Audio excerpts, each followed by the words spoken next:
देशभर सुरू असलेल्या SIR नोंदणी प्रक्रियेचं काम BLO म्हणून शिक्षकांवर सोपवण्यात आलंय। या कामाच्या वाढत्या तणावातून मुंबईतील घाटकोपरमध्ये एका शिक्षिकेने शाळेतच झोपेच्या गोळ्या खाऊन आत्महत्येचा प्रयत्न केल्याची धक्कादायक घटना घडली आहे। पती आजारी असल्याने आणि कामाचा ताण सहन होत नसल्याची माहिती प्रशासनावर वारंवार दिल्याचा दावा संबंधित शिक्षिकेने केलाय। सध्या त्यांच्यावर विक्रोळीतील गोदरेज रुग्णालयात उपचार सुरू असून प्रकृती स्थिर आहे। ऐकूया संबंधित शिक्षिका उमा त्रिलोटकर यांनी काय सांगितलंय।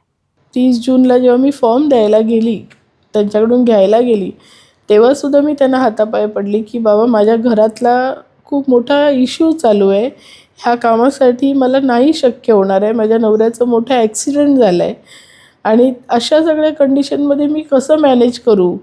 आणि माझ्याकडे 1500 फॉर्म आहेत, 1500च्या डबल केले तर 3000 फॉर्म, ते मला घरापर्यंत ओढून घेऊन जाणंसुद्धा शक्य नव्हतं।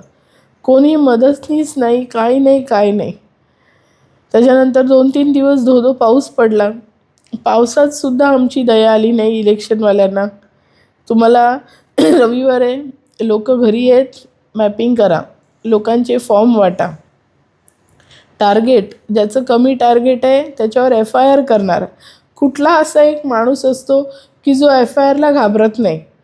मी तरी घाबरते। छोट्या छोट्या गोष्टींना सांभाळून जगत घाबरत राहणारी माणसं आहोत आम्ही। एरियामध्ये जेव्हा जातो ना, 50 चाळींचा एरिया आहे माझा, कुठल्या चाळीत कोण राहतो काही कळत नाही, कारण त्या एरियामध्ये मी काही लहानाची मोठी झालेली नाही आहे। मदतनीस नाही, काय नाही, काय नाही, अशा कंडिशनमध्ये आम्ही शोधाशोध करत काही ना काही करत असतो। भरीतभर मग एखाद्या राजकीय